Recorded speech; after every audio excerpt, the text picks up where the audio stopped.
Ito na naman, patuloy nating papag-usapan ang isyu ng presyo ng produktong petrolyo at yung magkano ba talaga ang dapat itaas ng pasahe para sa public transportation. Makakapanayan po natin ang presidente, National President ng Piston. Walang iba kundi si Camo D. Florada. Camo D, magandang hapon sa iyo. Salamat po sa pagtanggap ng aming tawag. Bong Nebria po para sa biyaheng IC. Magandang hapon po, Sir Bonnie, at siyempre sa ating mga taga-subaybay. Magandang hapon po sa lahat. Kamodi, ito no, pinag-uusapan na kanina, may hearing na sa Kamara about the fare hike. Magkano ba ang hinihiling ng piston? Una sa lahat ay tayo ay magpapile ngayong March 16. Magpapile po tayo ng 5 pesos. Ano yung ating ipapile ngayong March 16 nga. Pero ito ay secondary. Mas ang talagang panawagan natin ay dapat tanggalin talaga yung excise tax at saka yung VAT sa langis at yung old regulation law. At sa ngayon ay katatapos din lang. Galing po ako sa hearing sa Senado at isa yan doon sa mga napapag-usapan sa hearing kanina. Yung pagtatanggal nga ng excise tax at inan na rin natin na mahalaga na tanggalin din yung VAT at saka yung old regulation law sapagkat mula nung pinatupad itong old regulation law ay lalo lamang na nagdulot ng pahirap hindi lamang sa hanay ng mga driver at operator kundi sa ating mga mamamayan. Bagamat kanina po ay ang pinag-uusapan at pinag-aanoan sa Senado yung excise tax ay inano din po natin na isama yung usapin ng VAT kasi ang malaki yung malaking 12% ibat sa dahil kung sa excise tax po ay may 6 pesos per liter ay sa ngayon ay meron na pong 9 pesos per liter. Kaya't pag tinanggal po yung dalawang buwis ay automatic na mayroong 15 pesos na matatanggal per liter sa presyo po ng diesel at halos umaabot din po ng 14 pesos naman sa presyo ng gasolina. Malaking tulong hindi lamang sa hanin ng mga driver at operator kundi sa ating mga mamamayan sapagkat kapag na bumabayan ay bababa din yung mga pangunahing mga bilihin. Kaya ito rin po yung ating inirehistro kanina sa hearing po sa Senate. Pero Kamodi, sinasabi mo po, March 16 pa kayo magfa-file. Tumaas na yung presyo ng presyo ng produktong petrolyo. From kahapon hanggang March 16, bumabiyahe pa rin po ba ang piston? Sa ngayon naman ay tuloy-tuloy pa rin bumibiyahe yung ating mga kasapian sapagkat nakaatang sa ating balikat yung usapin ng serbisyo sa ating mga mamamayan. Bagamat talagang dumaranas ng hirap dahil nga doon sa malaking halagang nawala sa ating mga driver at mga operator. Ang tayo naman ay hanggat kaya natin ay tayo tuloy-tuloy na magsiservisyo sa ating mga mamamayan. Magkano po nawawala sa ating mga jeepney drivers, Kamodi? Kapag tinignan po natin, mula nung huling nagkaroon tayo ng per hike noong October 2023, hanggang sa ngayon ay halos umabot na ng ang may patong sa litro ay umabot na ng 60.5. At malutong po na 1,837 yung nawawala ng kita ng ating mga driver.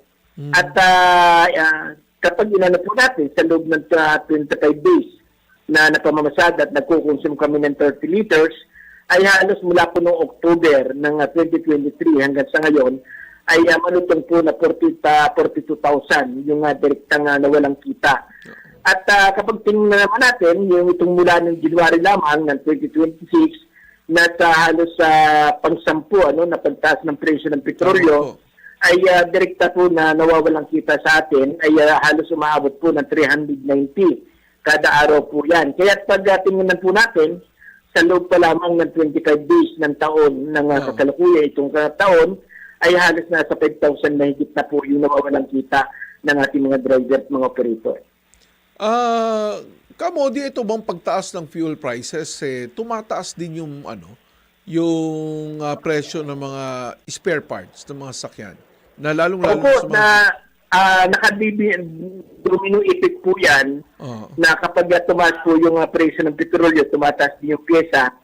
Kasi tumataas din yung cost ng ano nila, no? Pag nag-order sila sa ibang bansa, tumataas din yung ano. Kahit kung dati nakakabili pa tayo ng 15 pesos na tornilyo ng ating mga sasakyan, sa ngayon ay halos nasa 30 o 40 na ang bawat tornilyo dahil nga doon sa malaki ding binabayaran nila. Lalo na sabat din, ano? Dahil naman ay nagbabayad naman ng PAS at ng PIR yung ating mga maliliit na mga negosyante. Kaya naiipigtuhan din po yung ating mga operator kapag bumibili po tayo ng pyesa. Kasi tumataas din yung cost ng ano nila, no? Pag nag-order sila sa ibang bansa, tumataas din yung ano. Kahit kung dati nakakabili pa tayo ng 15 pesos na tornilyo ng ating mga sasakyan, sa ngayon ay halos nasa 30 o 40 na ang bawat tornilyo dahil nga doon sa malaki ding binabayaran nila. Lalo na sabat din, ano? Dahil naman ay nagbabayad naman ng PAS at ng PIR yung ating mga maliliit na mga negosyante. Kaya naiipigtuhan din po yung ating mga operator kapag bumibili po tayo ng pyesa. Modi, malaki nawawala sa ating mga jeepney drivers. Ang diskarte ang ginagawa nila ngayon. Hindi pa natin kung aaprubahan agad yan ng March 16, yung petition nyo. Opo, sa ngayon ay talagang yung kung dati tayo hirap na hirap sa ano, lalo nating hinabaan yung oras ng pamamasada. Kung dati tayo namapasada ng 12 to 16 hours, ay nag-additional po tayo ng 2 hours para madagdagan kahit paano yung nayuwi o tikom ng ating mga driver. Sa ngayon ay nakakapag-uwi na lamang ng 400 to 500 pesos yung ating mga driver. Ano, at ang yung 500 pesos na ito ay binabudget nila yan sa loob ng 2 araw sapagkat ngayong araw may biyahe siya, bukas wala kasi ang bibiyahe ng bukas yung kanyang karilibo. Kaya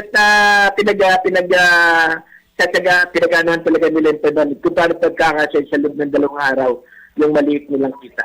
Tama yung Modi, ano? And ano po ba mga panawagan nyo sa gobyerno at sa inyong mga kasapi sa piston?